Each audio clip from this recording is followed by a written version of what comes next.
Continuing about Prechter and the Elliott waves, I just remembered what I was going to say.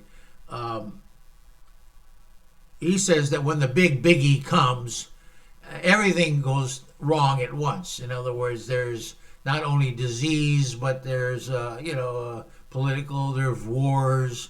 There's hurricanes. There's sinkholes. You name it. Everything goes wrong at once, and if you're lucky enough to live in those times, may you live in interesting times. Then you see that one contributes to the other, and they all kind of contribute to the store on Main Street closing.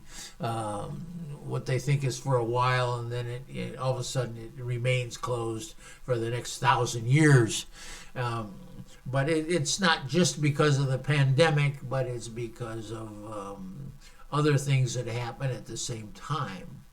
And of course, they call that the perfect storm now. When all these factors converge into and start moving in the same direction, and that's what it would take. It would be a kind of a perfect storm to take us back to this big biggie scenario.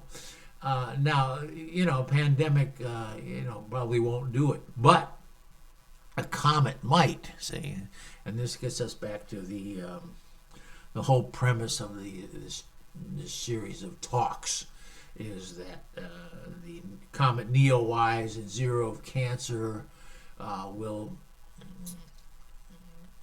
making this 150 degree, which seems like a minor aspect, but it's we see it's a big one, to Saturn, brings about a series of catastrophes and disastrophes, one of which is the pandemic,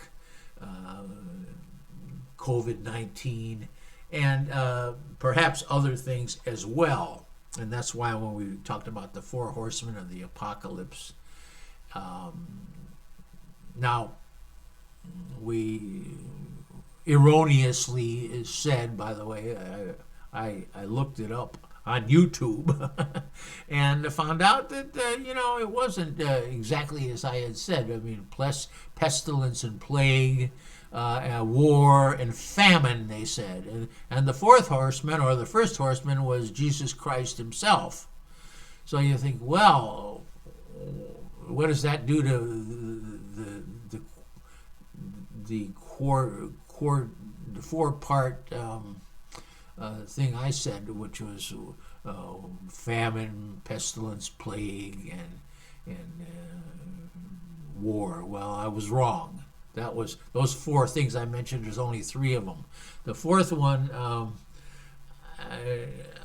I'll let you know if I figure out how that fits into the context. But the idea of Christ being one of the four horsemen kind of means that we're being punished for our sins when the disaster does come. And, that could be what sins we're exactly talking about. If they're the sins of the Methodist ministers would consider immoral, or is it, sins that are more fundamental like greed, hubris, lack of overconfidence, and yet the lack of confidence is also a sin. So go figure. But anyhow, back to Prechter and the Elliott guys. They think the big wave is coming, is going to take us back. It won't be exactly a trip to the Stone Age. That's not due yet. It's not it's not a trip back to the Middle Ages. That's not due yet. But we will take from our point of view, it would be a rather hard knock of being knocked back to the time of John Adams. Now, if you remember, they were building White Houses, and at the time of John Adams, this was actually a fairly advanced time. They came up with the Declaration of Independence, and people were making a lot of money in Jamaica, at that time, and a great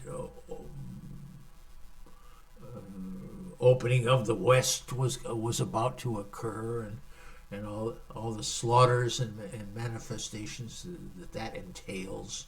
So there was a way up from there. The issue now is, of course, we're concerned about is what's going to happen on the way down from here, assuming we're somewhere near the top. And personally, I think that it would be a kind of a shame if we're about on the verge of the exploration of outer space, and there's some private entrepreneurs who are very intelligent, who are begin to open up Mars for us, and so on. And that'd be kind of a shame to blow that. So I'm not necessarily in favor of this crash, but I think one of the big questions is when the crash comes, how much of what we currently have will we be able to take with us? In other words, can we be living at the approximate gross national product of John Adams, and yet still have electronics? Still have the internet, still have some of the things we have learned, still have the atomic bomb, or will we lose that? And if we lose it, why will we lose it? And these are questions of the decline of the Roman Empire too. A lot of knowledge was lost as Rome, declined, for 500 years, and that knowledge was lost. One could say because the Romans didn't care anymore. They weren't that interested in the bigger questions, and or the issues changed. And as the issues changed, knowledge changes, and what is considered relevant knowledge changes. And they call that a paradigm shift. See? So what we consider important is not what the people in the past have considered important, nor is it, it's very likely that it won't be considered important in the future. So people will just forget. And I see this personally, this is opinion again, but there was a lot of good medicine that happened in the last 100 or 200 years that has been kind of poo-pooed by the current medical establishment. And it's very possible that this stuff was pretty good medicine, meaning, doctoring, that kind of medicine I'm talking about. And, we've just sort of thrown it away because we have other things that we are more enamored of now. But all by way of saying that the knowledge of the ancients, they weren't as stupid as we would like to pretend they were, and we're not as smart as we like to pretend we are. And after when a crash comes and basically the level of learning goes down, the level of the luxury of an education goes down, the possibilities, and then some of this knowledge that we consider important, like how to keep a generator working so we have electricity, that might go down too, and will be before the time of Thomas Edison. But some stuff will remain too. But I would think, as an answer to these questions, things that require a very complicated infrastructure might be lost. For example, right now we have a very complicated infrastructure. I'm using electricity off the grid, from the grid, and then I'm zooming up to satellites, and those satellites are talking to each other. Well, there's a huge amount of infrastructure required to do that. And then this whole thing is coming back down to your individual computers and so on. But there has to be a huge infrastructure, which is very expensive, and which is supported not by people that think thoughts we do with people that watch the sitcoms, and which we would consider, more déclassé, but people that watch the bang bang shoot 'em ups, and things that are 100 times more powerful than some old fart talking about the COVID virus.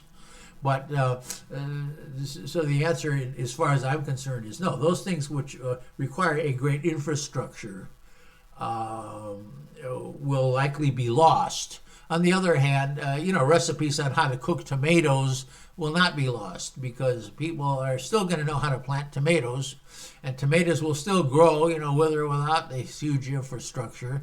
And somebody's going to be intelligent enough to throw them in the pot and add basil, and those things won't go away. So those things are probably more important than what we're doing with electronics anyway.